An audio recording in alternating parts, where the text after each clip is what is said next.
नमस्कार मित्रांनो, आजच्या व्हिडिओमध्ये आपण जाणून घेणार आहोत डॉक्टर भीमरावजी आंबेडकर यांच्याबद्दल। डॉक्टर बाबासाहेब आंबेडकर यांचा जन्म वडील रामजी व माता भीमाबाई यांच्या पोटी 14 एप्रिल 1891 रोजी झाला। डॉक्टर बाबासाहेब म्हणजे अष्टपैलू व्यक्तिमत्व होते। त्यांना प्रत्येक क्षेत्राचे परिपूर्ण ज्ञान व माहिती होती।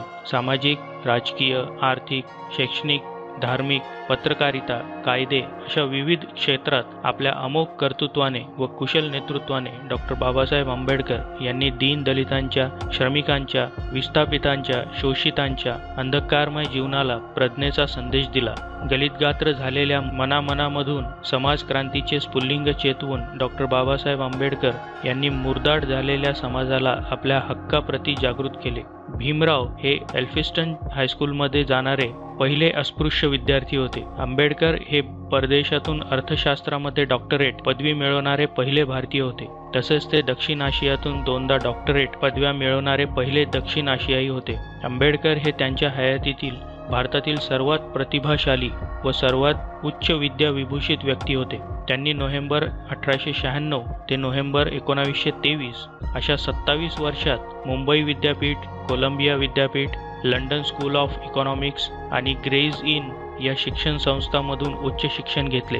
आंबेडकरांनी या दरम्यान BA, 2 वेळा MA, PhD, MSc, bar at law आणि DSc या पदव्या मिळवल्या। 1950च्या दशकात त्यांना LLD आणि DLitt या 2 सन्माननीय पदव्या सुद्धा प्रदान करण्यात आल्या।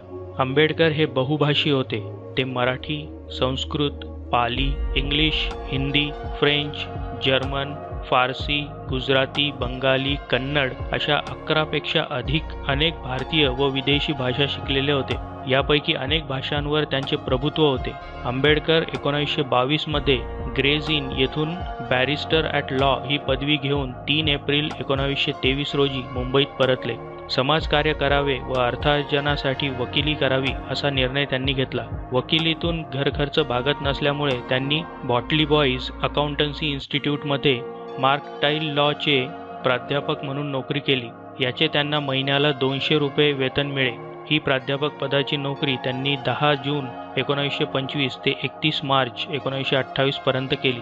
बाबासाहेबांनी गव्हर्नमेंट ऑफ इंडिया ॲक्ट 1919 बाबत साऊथ बुरो कमिटी समोर आपले विचार मांडले। यावेळी त्यांनी दलित व इतर मागासलेल्या समाजासाठी वेगळे मतदान विभाग व आरक्षण याची मागणी केली। इसवी सन 1920 साली त्यांनी मुंबईत मूकनायक नावाचे वृत्तपत्र सुरू केले। त्यावेळी शाहू महाराजांनी त्यांना 2000 रुपयांची आर्थिक मदत केली। आंबेडकरांनी मागासवर्गीयांच्या उत्थानासाठी बहिष्कृत हितकारिणी सभा सुरू केली। इसवी सन 1926 साली डॉक्टर आंबेडकर मुंबई प्रांतिक विधान परिषदेचे नेमलेले सदस्य बनले। इसवी सन 1927च्या सुमारास त्यांनी अस्पृश्यतेविरुद्ध जागृत चळवळ सुरू करण्याचा निर्णय घेतला। त्यांनी पिण्याच्या पाण्यासाठी व हिंदू देवळांमध्ये प्रवेशासाठी चळवळी व मोर्चे काढण्यास सुरुवात केली। 20 मार्च 1927 रोजी कुलाबा परिषदेतील सर्वांनी आपला मोर्चा चौदार तळ्याकडे वळवला। बाबासाहेब सर्वप्रथम तळ्यातील पाणी ओंजळीने प्याले। नंतर आंबेडकर अनुयायांनी त्यांचे अनुसरण केले। डॉक्टर बाबासाहेब आंबेडकर दलितांचे प्रतिनिधी म्हणून लंडनच्या 3 गोलमेज परिषदांना हजर राहिले।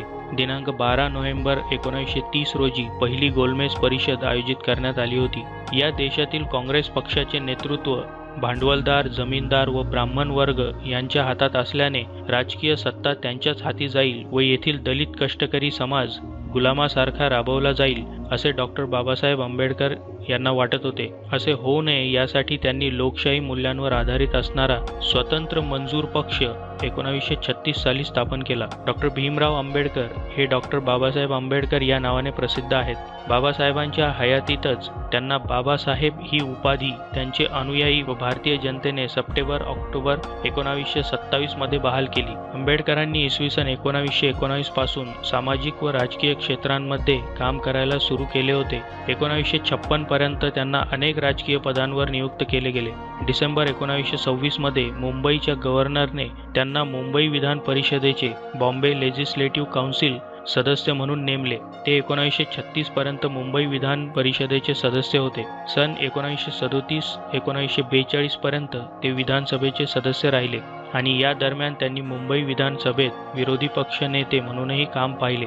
1942 ते 1946 या कालावधीत आंबेडकरांनी संरक्षण सल्लागार समिती व व्हाईसरॉयच्या कार्यकारी समितीमध्ये कामगार मंत्री म्हणून काम केले. आंबेडकरांनी 1952 ची पहिली भारतीय लोकसभा निवडणूक बॉम्बे उत्तरमधून लढवली. त्यानंतर 1952 मध्ये आंबेडकर राज्यसभेचे सदस्यही झाले.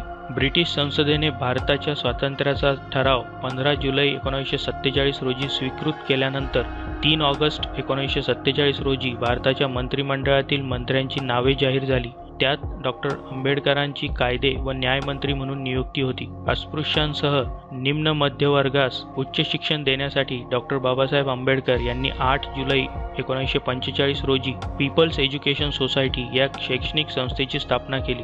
आंबेडकरांनी या संस्थेच्या वतीने 1946 मध्ये मुंबईत सिद्धार्थ कला व विज्ञान महाविद्यालय, सन 1950 मध्ये औरंगाबाद येथे मिलिंद महाविद्यालय, सन 1953 मध्ये मुंबईत सिद्धार्थ वाणिज्य व अर्थशास्त्र महाविद्यालय, तर 1956 मध्ये मुंबईत सिद्धार्थ विधी महाविद्यालय सर्व समाजांसाठी सुरू केले. सध्या देशभरात या संस्थेची 30 पेक्षा जास्त महाविद्यालये आहेत. संविधान मसुदा समितीचे अध्यक्ष या नात्याने संविधानाचे शिल्पकार डॉक्टर बाबासाहेब आंबेडकर यांनी मसुदा घटना समितीला सादर केला.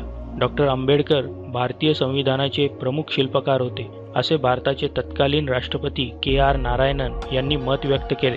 डॉक्टर बाबासाहेबांनी 13 ऑक्टोबर 1935 येवला, नाशिक येथे हिंदू धर्माचा त्याग करण्याची घोषणा केली व बौद्ध धम्माचा स्वीकार केला. 6 डिसेंबर 1956 रोजी डॉक्टर बाबासाहेब आंबेडकरांचे दिल्लीतील त्यांच्या निवासस्थानी महापरिनिर्वाण झाले व 7 डिसेंबर रोजी मुंबईतील चैत्यभूमी येथे त्यांच्यावर बौद्ध पद्धतीने अंतिम संस्कार करण्यात आले.